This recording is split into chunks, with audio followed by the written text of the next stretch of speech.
Hey, what's up guys, it's That Indian Kid. And when was the last time I uploaded? It's That Indian Guy. And believe it or not, but we actually went ahead and...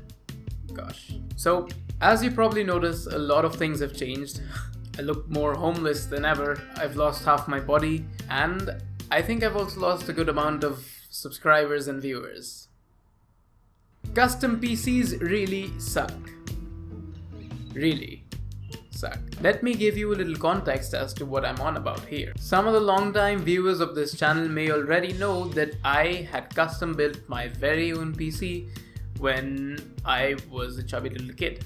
I've mostly edited and created all my videos on that. I kept upgrading its parts as time went on, so it was always ready for high graphical intensive gaming. Softwares like Premiere Pro and After Effects used to work on that thing like a breeze. Everything was just fine and dandy until I grew up and started having responsibilities. We'll get to that in a second. Having a custom built PC is really great in hindsight. You could do all sorts of things with it which you probably can't with an Alienware or a Mac. Assembling a custom built PC is usually way cheaper than buying one off the shelf. Companies like Alienware and Asus charge heaps for the same parts which you could buy off separately and put them together and create a custom built PC for half the price. Or at least back in the day, you could. For a PC enthusiast, it was basically Lego for adults. Except that I was only 15 years old when I first assembled my PCs. So basically it was Lego for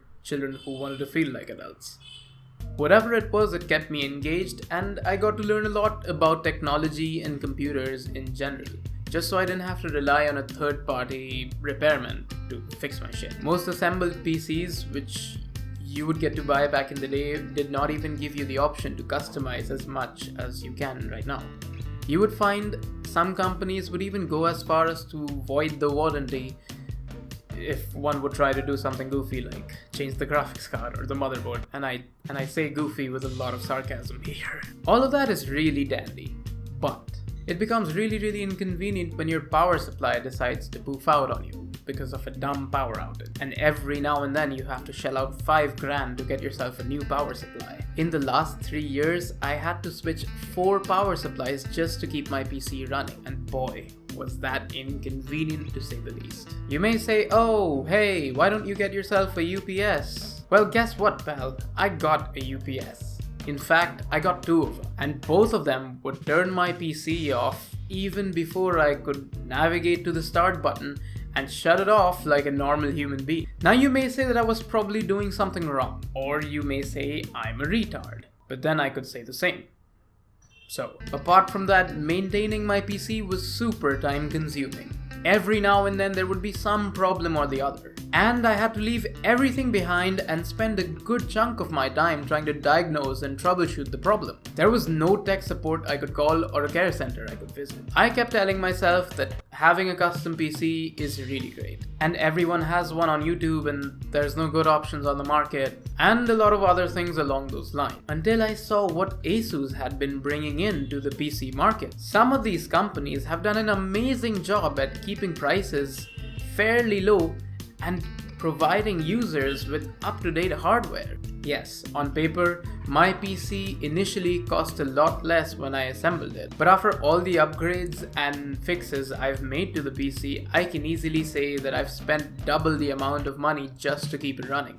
This is the 5th time when my power supply has unexpectedly decided to just give up on me due to another one of these power outages, and for the very first time, I finally decided to just stick to my laptop and not have a dedicated workstation for editing and creating videos. Now, gaming was a priority when I was a useless piece of shit feeding off of my parents' bank account. And yes, if you're into that and you have an undying urge of playing Counter-Strike at 500 FPS, then I guess assembling a PC may not be such a bad idea. Given that you also have an abundance of time and money, and you don't really mind dying a virgin. When it comes to working with Adobe applications, I can do just fine with whatever card I have on my laptop. In future, however, if I ever decide to upgrade my workforce, or work with more graphically demanding apps like Cinema 4D or Maya,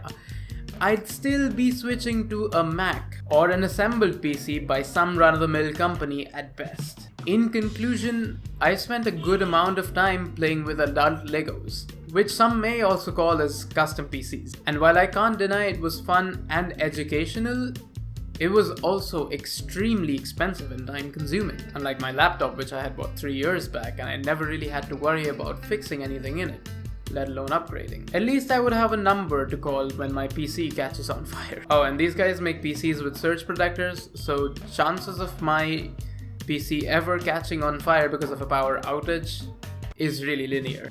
To summarize, having a custom PC for a PC enthusiast can be really beneficial.